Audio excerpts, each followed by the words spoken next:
Mon mari s'est déshabillé pendant que j'étais en appel vidéo avec mon patron. Chérie, finis-en vite et passons à quelque chose de plus amusant. Au cours de la semaine dernière, l'appétit de Peter s'était décuplé. Et au début, j'aimais ça. C'était comme une seconde lune de miel. Mais plus le temps passait, plus il était difficile de trouver un équilibre entre son harcèlement incessant et le travail à domicile. Je suis désolée, monsieur. Pourriez-vous répéter? Ma connexion Internet est très mauvaise.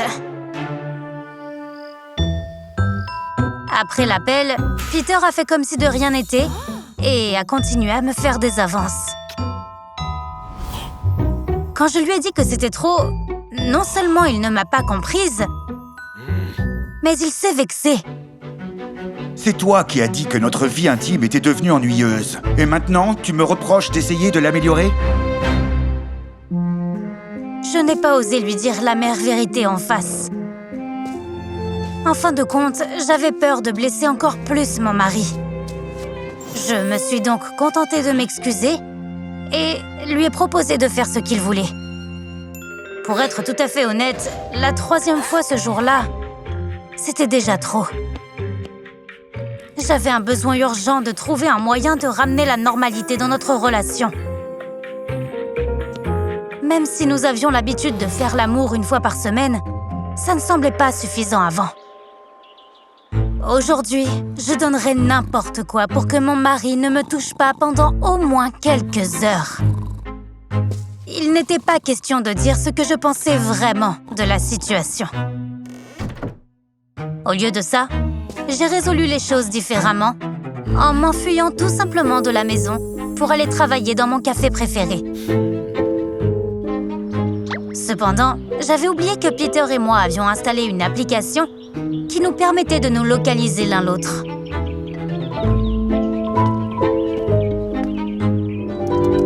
Te voilà. Tu te caches de moi? Je ne pouvais pas dire directement à mon mari que je voulais faire une pause avec lui. Alors, j'ai décidé d'adoucir la pilule. Bien sûr que non! J'avais juste besoin de changer d'air. C'était une erreur. Oh, je comprends. Moi aussi, j'en ai marre de le faire à la maison. Il m'a entraînée dans les toilettes et j'ai dû le calmer. Chérie, je dois travailler. Peter a finalement accepté ma demande d'espace personnel et a attendu que j'ai fini.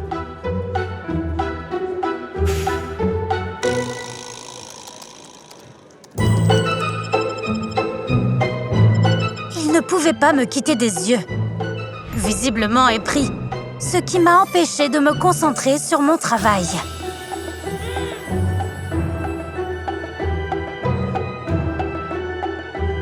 Je lui ai encore donné ce qu'il voulait, espérant qu'après cette expérience, il me laisserait au moins tranquille pour le reste de la journée. Mon mari était tellement excité par le changement de décor qu'il en a profité pleinement.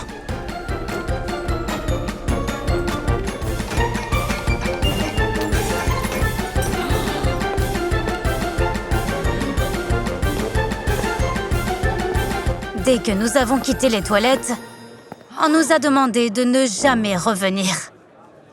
Car les murs du café étaient assez fins. J'ai souhaité que le sol m'engloutisse. Mais Peter l'a pris comme une victoire personnelle et une grande aventure. Puis, il est allé encore plus loin. J'ai acheté des billets de cinéma pour demain, mais nous ne le regarderons pas, si tu vois ce que je veux dire. J'étais prête à exploser et à lui dire toute la vérité. Mais j'ai réussi à me retenir juste à temps. Après tout, la vérité pouvait mettre un terme à notre relation. Une fois de plus, j'ai accepté tout ce qu'il me proposait. Le lendemain matin, je me suis réveillée complètement anéantie et en manque de sommeil. Parce que Peter m'a empêchée de dormir pendant la moitié de la nuit. Je n'ai pas eu d'autre choix que de lui mentir à nouveau.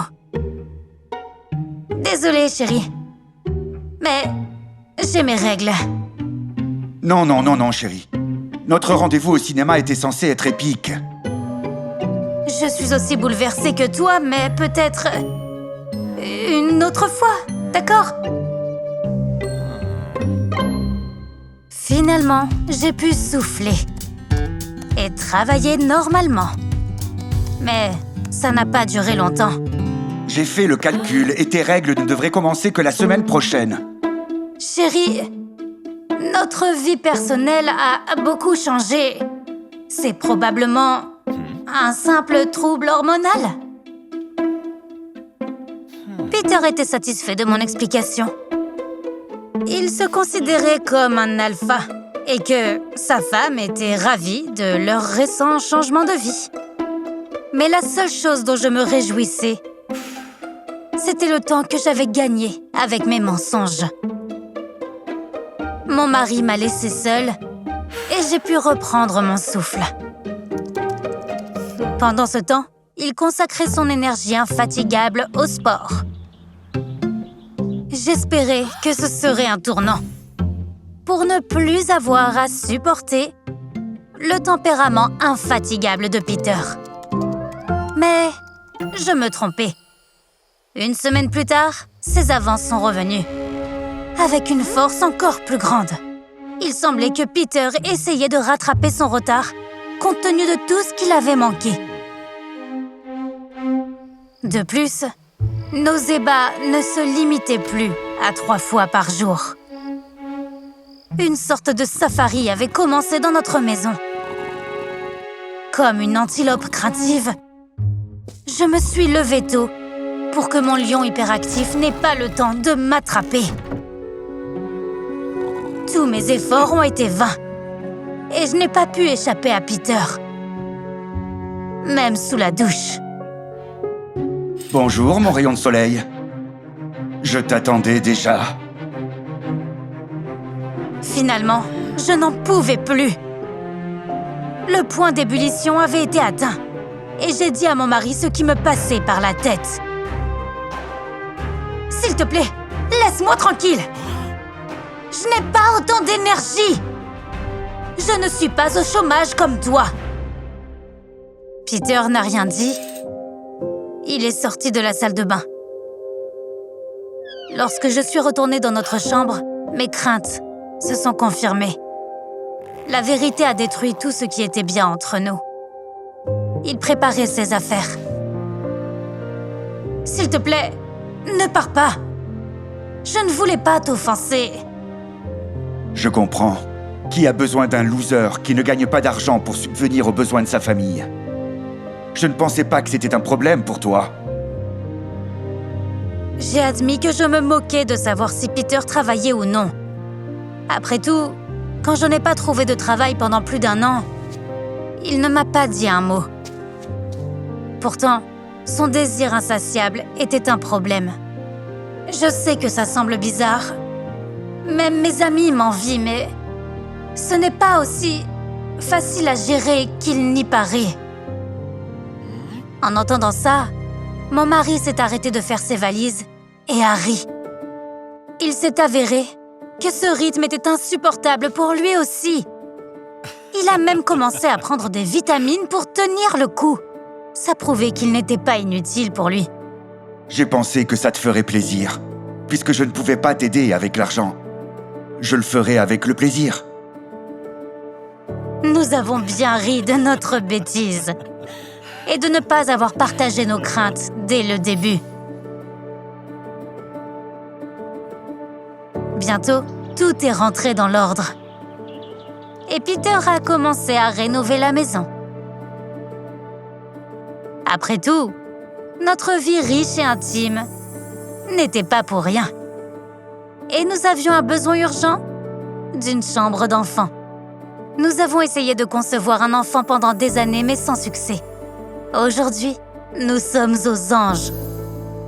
De plus, Peter a trouvé un autre emploi, bien meilleur que le précédent. Mais c'est une toute autre histoire. Les non-dits sont comme un acide qui ronge inexorablement les relations les plus solides.